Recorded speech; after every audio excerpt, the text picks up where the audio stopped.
미국의 경제 대공황이 일어났을 때 일입니다. 1920년대 초에 예이츠라고 하는 사람이 텍사스 경사진 곳을 매입을 해서 농장을 경영합니다. 양을 키우게 됩니다. 경제가 너무너무 어려워서 양이 잘 팔리지 않았습니다. 부채를 얻어서 농장을 샀는데 이자를 갚는 것이 어려웠습니다. 그래서 너무너무 힘들고 어려워서 고민하고 갈등하고 괴로워하고 있는데 지질학자가 찾아왔어요.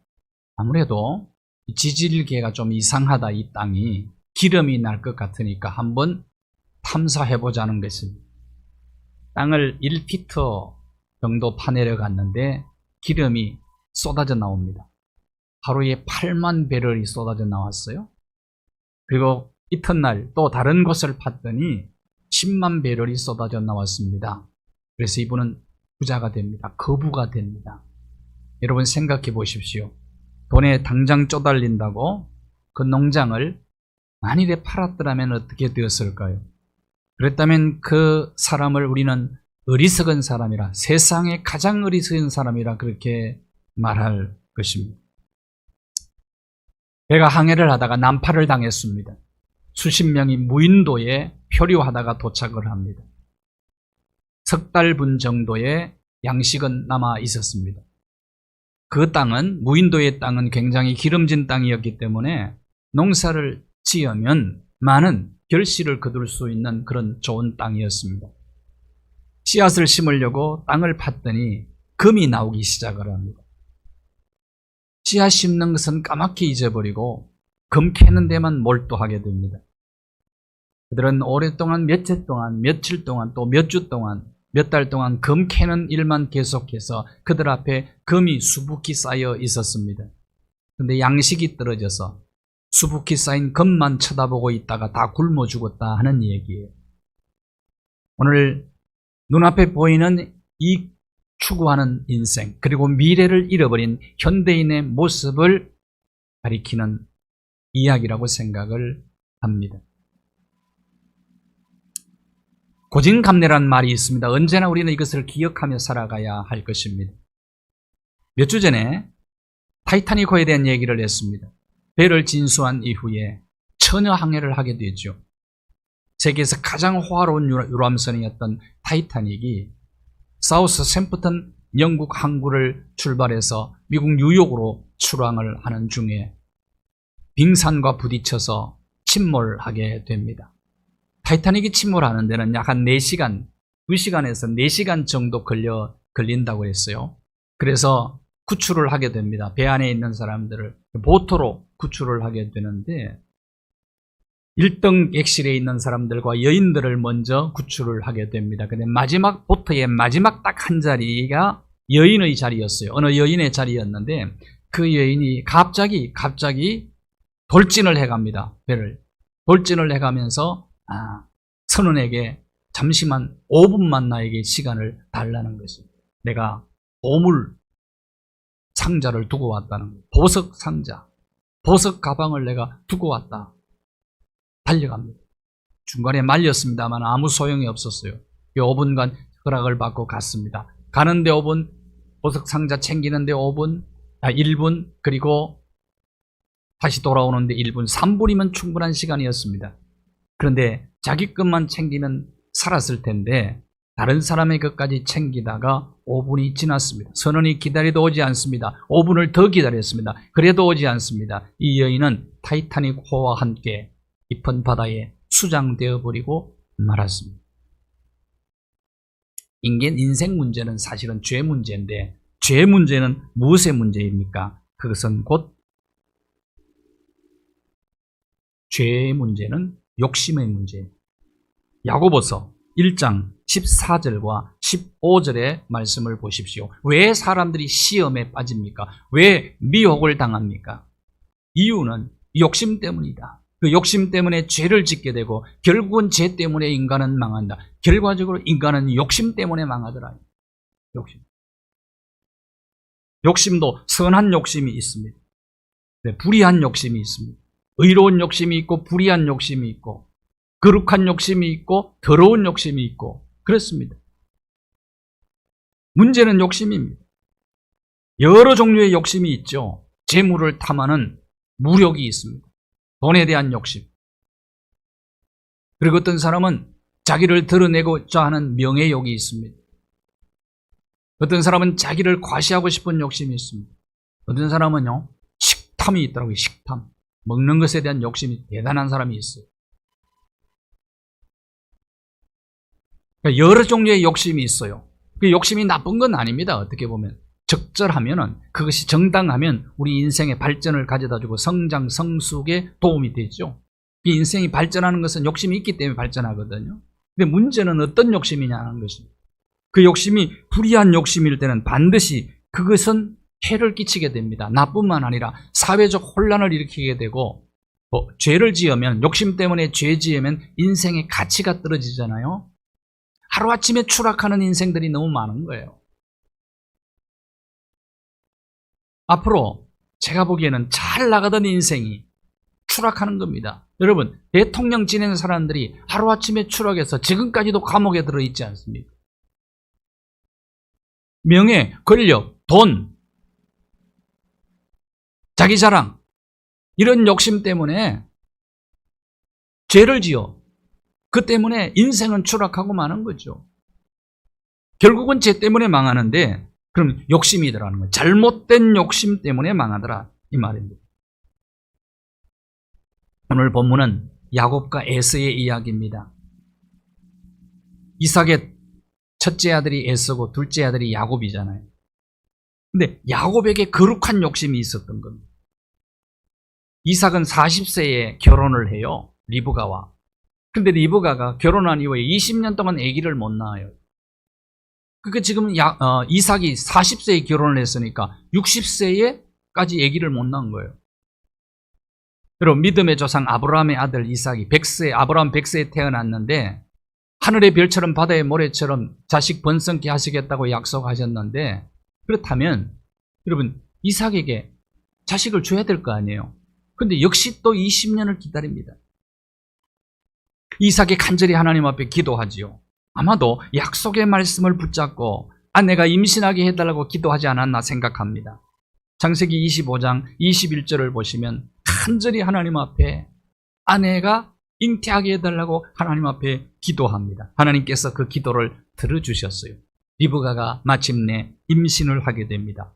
출산날이 가까웠습니다. 쌍둥이가 태어나죠. 먼저 태어나는 아이가 태어나는데 보니까 어때요? 얼굴이 붉고 털이 많아요, 몸에. 그래서 뭐라고 지었느냐? 에스라고 지은 거예요. 에스는 에돔이라는 뜻과 같은데 붉다는 뜻입니다. 붉다. 그런데 그 다음에 쌍둥이가 둘째가 태어나는데 보니까 형의 발을 붙잡고 태어났어. 형의 발을 붙잡고. 그래서 이름을 뭐라고 지었느냐? 야곱이라고 지었어. 야곱은 사기꾼이라는 뜻입니다. 도둑놈 사기꾼이라는 뜻입니다. 자, 그런데 태어날 때부터 에서와 야곱은 정반대의 성격을 지니고 있었습니다. 우리가 인생을 살아가면서 아주 중요한 레슨을 얻게 됩니다.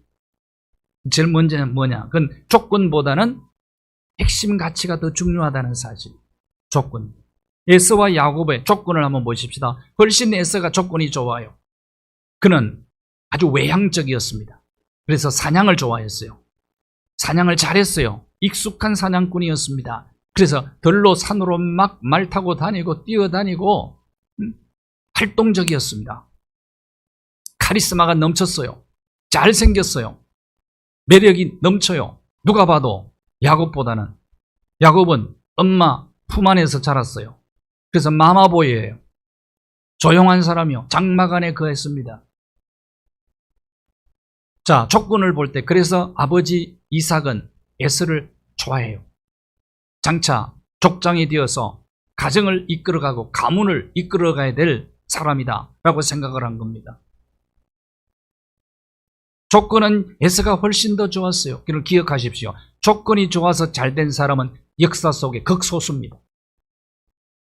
그러나 가치관이 바르게 된 사람들을, 핵심 가치를, 인생의 중요한 가치를 붙잡고 산 사람은 조건이 안 좋아도 성공한 사람들이 대부분입니다. 인생이 그런 겁니다. 그래서 핵심 가치가 중요한 거예요. 어느 날 에서는 사냥을 갔다가 집으로 돌아옵니다. 너무너무 배가 고팠어요. 근데 야곱은 집에서 엄마와 함께 팥죽을 만들고, 중동 지방에는 지금도 팥죽을 많이 먹는다고 그래요. 이 팥죽 사건 때문에 완전히 운명이 뒤바뀌었잖아요. 조건은 에서가 훨씬 좋은데 누가 보아도 야곱은 2순위예요. 장자권은 에서에게 돌아가는 겁니다. 배가 고프니까 와서 뭐라고 그럽니까? 피곤해서 죽겠다, 배고파 죽겠다. 그때 야곱이 장자권을 노리고 있었거든요. 자, 30절 한번 보십시오. 내가 피곤하니 붉은 것을 내가 먹게 하라. 붉은 게 팥죽이지요. 그래서 에서의 별명이 에돔, 붉다는 뜻입니다. 붉다. 야곱은 마음에 자기보다 조건이 좋은 형에 대한 질투심이 있었는지도 모르겠어요. 시기와 질투. 그렇죠? 기회가 찾아온 것입니다. 야곱이 형에게 제안을 합니다. 31절 한번 보십시오. 형에게 뭐라고 제안합니까? 형의 장자의 명분을 오늘 내게 파십시오. 이러한 때 여러분 같으면 어떤 반응을 보일까요? 장자권이 얼마나 놀라운 축복과 특권인지를 알면은 이걸 바꾸겠다고 얘기할 수가 없는 거죠. 동생에게 에서가 이렇게 얘기해야 되는 것 아닙니까? 장자의 명분을 팔려고 너 미쳤냐? 어떻게 팥죽 한 그릇하고 팔 수가 있겠냐고. 이렇게 말하며 거절을 해야 되는데 에서가 어떤 반응을 보였습니까? 32절을 한번 보십시오. 32절을. 내가 죽게 되었으니 이 장자의 명분이 내게 무엇이 유익하겠느냐? 한 끼 굶는다고 죽습니까? 며칠 굶고 아마 그러더라고요. 진짜 물도 안 마시고 밥도 안 먹고 며칠 견딜 수 있을까? 남자들은 7일이고 여자들은 9일까지 견딜 수 있답니다. 그 여자들이 더 어떻게 오래 견디냐 그랬더니 하나님의 마지막 작품이니까 더 오래 견딜 수 있다. 며칠 굶는다고 죽는 거 아니잖아요. 그런데 어떻게 팥죽 한 그릇에 장자의 명분을 팔 수가 있느냐 이 말입니다. 에서의 무엇이 잘못됐다는 얘기입니까? 가치관이 문제라는 게 가치관. 에서가 왜 팥죽 한 그릇에 장자의 명분을 팔았을까? 장자의 명분은 놀라운 축복과 특권입니다. 마다들에게 주어진 놀라운 특권이거든요. 가정을 다스리는 통치권이 주어져요. 그 다음에 유산을 2배로 받을 수 있는 물질권, 재물권이 주어지는 것입니다. 그리고 제사장권을 남 가족과 다른 사람들을 축복할 수 있는 권리가 주어지는 거예요. 이건 놀라운 축복이거든요. 이거 놀라운 축복. 여러분 한번 생각해 보십시오. 가정의 대표자가 되어서 다스리는 권세, 그리고 재물의 권세, 이런 것들이 주어진다고 생각해 보십시오. 이건 놀라운 권세 아니겠느냐 이 말이죠. 이 특권을 어떻게 팥죽 한 그릇에 팔 수가 있겠느냐, 왜 그렇게 했을까 하는 거예요. 문제는 에서는 복을 보는 눈이 없었던 겁니다. 관점이 굉장히 중요하거든요. 관점. 토마스 칼라일이 이런 얘기를 했어요. 길을 가다가 돌을 만나게 되면 약자는 이것을 걸림돌이라고 생각하지만 강자는 이걸 디딤돌이라고 생각을 한다. 관점이 중요하다. 어떻게 보느냐가 중요하다.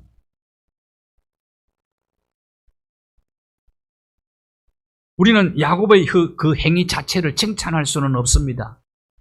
형의 배고픔을 이용해가지고 꼼수를 부린 야곱, 아주 잘못이다라고 비난할 사람들이 많이 있을 거예요.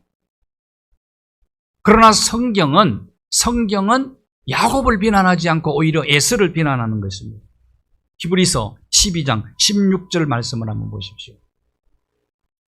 팥죽 한 그릇으로 장자의 명분을 판 에서는 어떤 사람이라고요? 망령된 자라. 이 망령된 자라는 뜻이 미친 짓을 한 사람이라 그런 뜻입니다. 제정신 아니라는 얘기예요. 한마디로 말. 정신이 바로 된 사람은 절대로 이걸 바꿀 수가 없는 것이라는 겁니다. 누구를 비난해요, 성경이? S를 비난하는 겁니다. 그 행위 자체는 비난받을 만한 일이 야곱의 행위가 남의 약점을 이용하잖아요, 이거는. 그럼에도 불구하고 성경은 무엇을 보고 있습니까? 하나님은 뭘 봅니까? 그 속에 어떤 가치관을 가지고 있느냐를 보시는 거죠. 그가 정말 붙잡고 있는 핵심 가치가 뭐냐? 여러분, 세상에서 가장 중요한 가치관은 성경적 가치관입니다.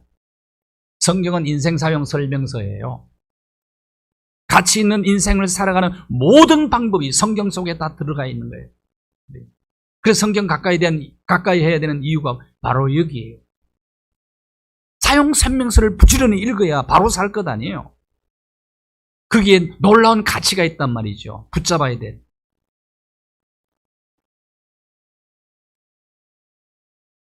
에스는 일시적인 가치만 생각했죠. 영원한 가치를 생각하지 않았어요. 어떤 가치에 초점을 맞추고 인생을 살아가느냐에 따라서 그 인생의 운명이 결정되어지고 어쩌면 영원까지도 결정이 되어지는 것입니다. 캐톨릭 나라 브라질에 박동주 목사 도로가 생겼어요. 얼마 전에 박동주 목사의 도로. 1990년도에 이 박동주 목사님이 합동적 세계 선교부의 파송을 받고 브라질로 선교사로 갑니다. 상파울루를 중심으로 해서 20여 개의 위성 도시를 중심으로 빈민들을 찾아서 선교를 했어요. 아주 어려운 길을 스스로 선택한 거죠. 31년 동안 사역을 합니다. 그리고 교회를 9개 세워요. 그러다가 지난 6월에 코로나 양성 판정을 받고 세상을 떠나십니다. 65세. 그가 세상을 떠난 이후에 어느 도시에서 그의 전도를 받고 그의 도움을 받았던 가난한 사람들이 일어나서 시장에게 요청을 합니다. 이분의 도로를 만들어야 됩니다. 이분이 끼친 영향력은 너무나도 큽니다. 그래서 시장이 사인을 했어요. 사인을 해서 박동주 목사 도로가 거기서 생겼다. 박동주 목사님은 어떤 인생을 산 겁니까? 가치 중심의 인생을 산 것이. 지금은 고난의 길이에요. 빈민들만 선교하는 것이 얼마나 어려운 일입니까? 그러나 그분이 영원한 스타가 됐어요. 역사의 길이 남을 인물이 됐잖아요. 고진감래란 말이 있잖아요. 앞으로 영광을 위해서, 미래의 희망과 소망을 위해서 오늘 고생을 기꺼이 대가를 지불하는 것이죠. 지혜로운 사람이 어떤 사람입니까? 내일의 영광을 위해서 오늘의 즐거움을 유보할 줄 아는 사람이다. 어린아이들이 이걸 알면은 고등학교 졸업할 때까지 고생하는 거죠. 그래서 대학을 들어가고 대학 들어가서도 장래의 영광과 미래를 위해서 오늘의 즐거움을 유보할 줄 아는 사람이 성공하는 것 아닙니까? 이것은 원리잖아요. 원리. 세상 원리잖아요. 반드시 미래의 영광, 미래의 소망, 생명, 축복 이런 것들은 오늘의 대가를 지불해야 되는 거예요. 즐거움을 유보시킬 줄 알아야 된다. 오늘의 즐거움. 그런데 에서는 이 가치관이 없어요. 근데 야곱은 그렇지 않습니다. 야곱은 거룩한 욕심이 그에게 있었던 거예요. 그래서 순간적 가치와 영원한 가치를 언제나 여러분 생각하며 오늘을 살아가야 되는 겁니다. 로마서 8장 18절을 우리 함께 읽어보겠습니다. 굉장히 중요한 말씀이라고 저는 생각을 해요. 같이 읽어보겠습니다. 시작. 생각하건대 현재의 고난은 장차 우리에게 나타날 영광과 비교할 수 없도다. 이 원리를 언제나 생각하고 사세요. 현재의 고난, 장차 나타날 영광, 이 말은 순간의 가치와 영혼의 가치. 야곱에게는 아버지의 유산을 2배로 받을 수 있는 상속권과 족장이 되어서 가정을 다스리는 통치권과 그리고 이웃을 축복할 수 있는 축복권이 얼마나 놀라운 가치인가를 그는 알았다 이 말이에요. 그렇기 때문에 어쩌면 수단과 방법을 가리지 않고 이것을 내 것으로 삼겠다는 거예요. 성경은 이 가치를 추구하는 사람을 칭찬하고 있는 거예요. 사람들은 비난을 할 수 있지만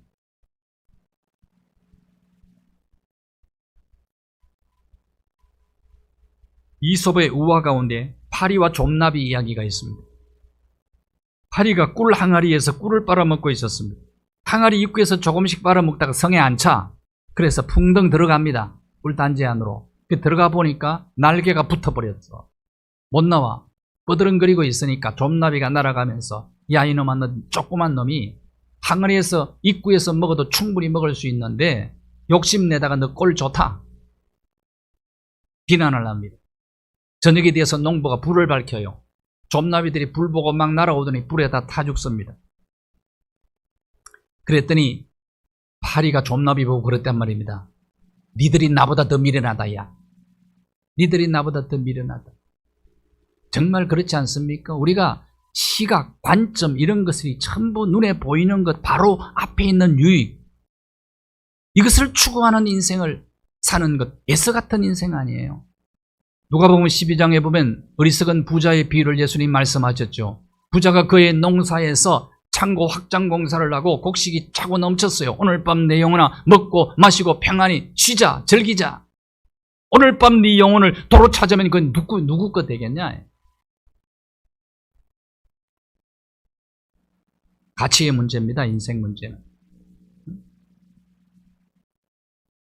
욕심내다가 망한 사람들이 성경에도 얼마나 많이 있습니까? 잘못된 불의한 욕심 때문에. 아간이 어떻습니까? 여리고성 전투에서 하나님께서 금지 명령, 탈취물 취하지 말아라. 전쟁 노획물을 절대로 취하면 안 된다. 왜냐하면 너희들이 오염될 것이기 때문에. 그런데 아간은 진할산의 외투 2벌과 금 50세겔, 은 200세겔을 감추지요. 결국은 여리고보다 훨씬 적은 아이성 전투에서 이스라엘 민족이 대참패를 당합니다. 이스라엘 민족을 실패의 늪으로 빠지게 만든 장본인이 누구냐 하면 잘못된 욕심을 부린 아간 때문입니다. 결국은 자기도 돌에 맞아 죽고 가족들이 돌에 맞아 죽고 돌무더기에 장사돼 버리고만. 잘못된 욕심의 결과입니다. 엘리사의 종 게하시가 역시 물질에 대한 잘못된 욕심을 갖게 되죠. 아람나라 군대장관 나아만이 고침받으러 왔어요. 엘리사에게 큰 선물을 주고 가지요. 치료받고 난 다음에. 그때 엘리사가 돌려보내잖아요. 그것을. 물질을 돌려보냅니다. 그걸 보고 욕심이 난 겁니다. 은 한 달러와 옷 2벌을 게하시가 숨겨놓고 엘리사에게 갔는데 엘리사가 그걸 알아내요. 결국은 나한 자가 되어버리고 말지요. 가룟 유다 물질에 대한 과도한 욕심 때문에 은 30에 예수 그리스도를 팔아먹습니다. 그런 돈 한 푼도 못 쓰고 스스로 목숨을 끊어버리고 맙니다. 아나니아와 삽비라를 보십시오. 밭을 팔아서 사도들의 발 앞에 두려고 했는데 베드로 사도를 속였습니다. 결국은 한 날 두 부부는 죽음을 맞이하게 됩니다. 삼손을 보십시오. 성적인 욕심을 다스리지를 못해서 블레셋 여인에게 자기 비밀을 털어놓아 결국은 그도 비참하게 죽어요. 다윗도 성적인 욕심을 한때 다스리지 못한 적이 있었습니다. 그래서 남의 아내를 빼앗았습니다. 그 남편을 전쟁터에 내몰아서 죽게 만듭니다. 그러나 차이점이 있습니다. 다윗은 철저히 회개합니다. 그래서 성군이 되죠. 다시는 그 잘못과 실수를 반복하지 않는 사람이 됩니다. 성군이 되고. 압살롬은 권력욕을 통제하지 못했어요. 아버지 일에게 반란을 일으켰습니다. 결국은 참 헤어스타일이 멋있었다고 그래요. 압살롬이. 그 머리 헤어스타일이 휘날리면서 전쟁터를 누비고 다니던 압살롬이 아버지 목에 칼을 겨눴던 그가 이제는 결국은 전세가 기울게 되자 도망가다가 그 머리채가 상수리 나무에 걸려서 대롱대롱 매달려 있을 때 요압 장군의 칼에 맞아 죽습니다. 욕심의 결과예요. 잘못된 욕심의 결과.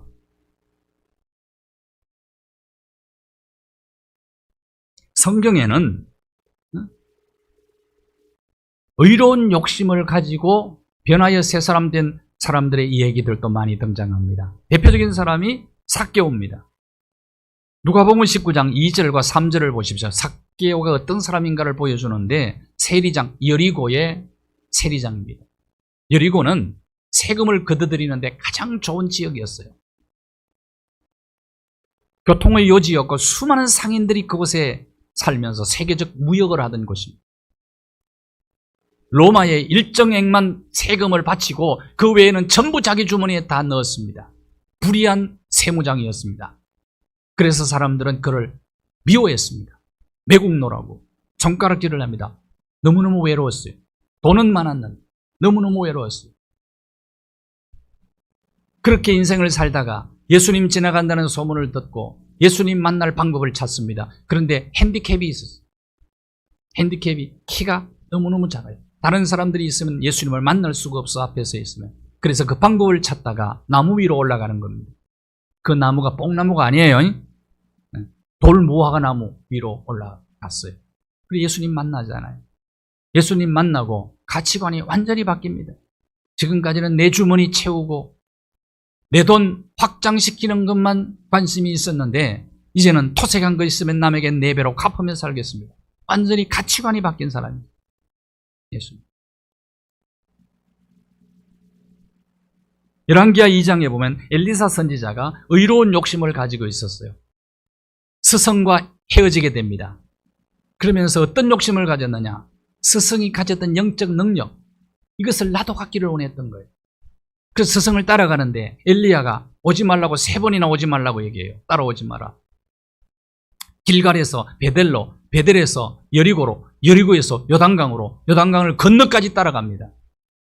묻습니다. 엘리야가 네가 뭘 원하느냐? 한 가지 소원 얘기해라. 선생님의 능력의 갑절을 내가 받기를 원합니다. 선생님 속의 역사, 전 성령의 역사의 갑절을 내가 받기를 원하는 거룩한 욕심이었어요. 거룩한 욕심. 그래야 내가 이 갑절의 능력을 내가 받아야 우상숭배로 찌던 이 북쪽 이스라엘 백성들을 깨우칠 수가 있습니다. 내가 이 사명을 감당하기 위해서는 성령의 능력의 역사, 갑절이 필요합니다. 그것 내게 주십시오. 결국은 엘리사가 그 능력을 받죠. 여러분, 거룩한 욕심은 아무리 가져도 그것은 해가 안 됩니다. 모든 사람을 유익하게 합니다. 그래서 하나님은 거룩한 욕심을 가진 자를 하나님께서는 그를 인정하시고 칭찬하시고 지지하시고 응답하신다. 그리스도인들은 이런 욕심이 필요해요. 거룩한 욕심. 어떻게 하면 더 하나님 앞에 예배를 잘 드릴까? 더 많이 기도할까? 더 많이 찬송할까? 더 많이 전도할까? 더 많이 헌신하고 더 많이 봉사하고 이웃을 어떻게 하면 더 많이 섬길 수 있을까라는 거룩한 욕심을 가져야 합니다. 성경적 가치관을 가진 자는 이 거룩한 욕심을 지닐 수밖에 없는 것이죠.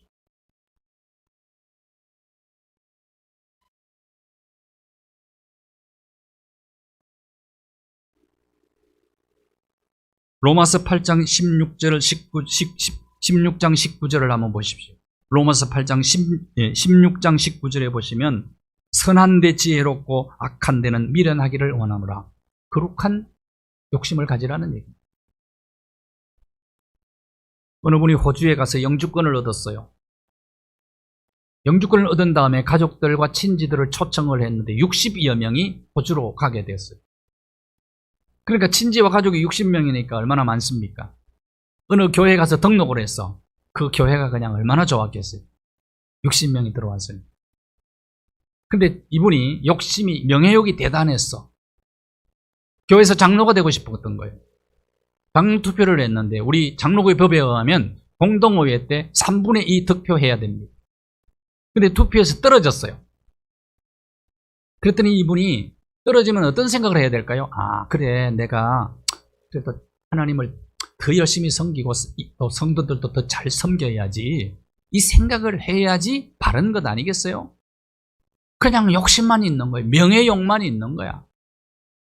그러니까 안 되니까 목사님을 공격하고 미워하기 시작한 겁니다. 목사님이 일부러 나 떨어뜨리려고 투표했죠? 이렇게 얘기한 겁니다. 결국은 마지막에 그러다가 안 되니까 교회를 60명을 온전히 데리고 가버렸어. 나가버렸어.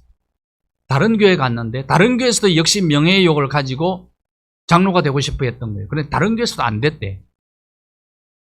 그러다 보니까 이 교회 저 교회 그냥 계속 옮기는 거예요. 이 교회 저 교회 철새 교인이 되어버려서 본인도 불행하지만 가족과 친지들까지도 불행하게 만들어버립니다. 결국은 그 자녀들도 한 명, 두 명 교회를 떠나고 주님을 떠나게 되는 거예요. 시더니 전체에 소문이 쫙 퍼졌어요. 이분이 참 안 좋은 분이다. 안 좋은 사람이다. 그러니까 발붙일 곳이 없었던 거예요. 결국은 가정의 화평도 다 깨어지고 경제적으로도 너무너무 어렵게 됐다는 얘기를 들었어요.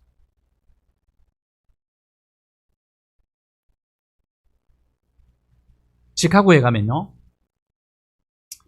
그 윌로우 크릭 교회가 있어요. 정말 한 바퀴 돌려면요, 몇 시간을 돌아야 돼요. 어마어마한 곳. 근데 이제 시카고에 제가 그 자매결혼 맺을 때, MOU 맺으러 갔을 때, 수아하고 수아 남편하고 아이들하고 같이 윌로우 크릭 교회를 탐방을 갔어요.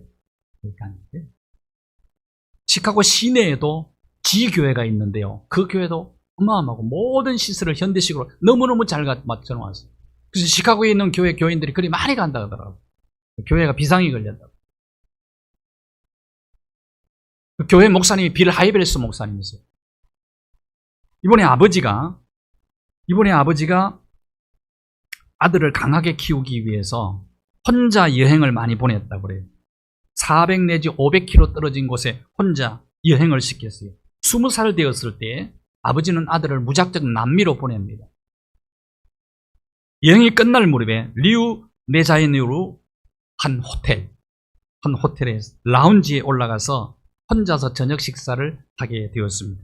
세계 돈 많은 사람들이 모인다고 하는 코파카바나 해변이 내려다 보이는 그런 고급 레스토랑이었어요. 그래서 저녁 식사를 하는데 60대로 보이는 노부부가 다정하게 식사를 하면서 우연히 그들의 대화를 듣게 된 겁니다. 이렇게 얘기하는 겁니다. 여보, 우리가 그동안에 먹지 못하고 입지 못하고 그동안 고생한 보람이 있어요. 오늘 이렇게 호강을 하는군요. 저녁 식사를 하면서 고급 레스토랑에서 멋진 식사를 하면서 그 얘기를 그냥 듣게 된 겁니다. 듣게 됐는데 고민해봐. 허무함을 느끼는 거예요. 그러면서 이렇게 생각하는 거예요. 고작 여기서 식사 한 끼, 화려한 식사 한 끼 하는 것이 저분들의 인생의 목적이었나? 그것이 가치였나? 그렇다면 그건 얼마나 허무한 거나. 그래서 그 자리에서 진로와 자기의 비전을 놓고 고민하면서 생각하던 그가 그 자리에서 생각한 거예요. 인생 그것이 가치가 되어서는 안 되지 않느냐. 하나님, 적어도 나는 저들보다는 더 나은 인생, 저들보다는 더 영광스러운 인생을 살게 해 주십시오. 그래서 그가 목사가 된 거죠. 목사가.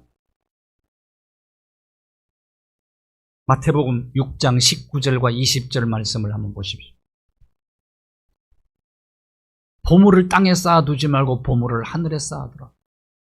이 세상의 모든 가치는 순간적 가치에 불과합니다. 순간의 가치냐 영혼의 가치냐, 어떤 가치를 붙들고 살 거냐. 여러분이 보물이라고 생각하는 것, 쌓아두고 보물이라고 생각하는 그것이 가치가 순간의 가치입니까 영혼의 가치입니까? 팥죽 한 그릇이 순간의 가치입니까 영혼의 가치입니까? 아무리 좋은 음식을 먹어도 4시간 이후에는 다 소화돼 버리고 말아요. 아무리 비싼 음식을 먹어도 그것이 가치가 아니잖아요. 우리의 가치가. 오히려 보리밥에 깍두기 몇 개를 먹어도 그것도 4시간 이후면 없어지고, 몇십만 원짜리 음식을 먹어도 그것도 4시간 이후에는 다 없어지고 그런 겁니다. 그러나 순간의 가치를 영혼의 가치로 바꿀 수가 있습니다. 우리는. 여러분, 인생의 핵심 가치를 붙잡고 사시기를 바랍니다. 순간보다는 영혼에 초점을 맞추고 사시기를 바라요. 순간의 가치를 영혼의 가치로 바꾸며 사는 사람이 진짜 지혜로운 사람입니다. 기도하겠습니다. 하나님 아버지,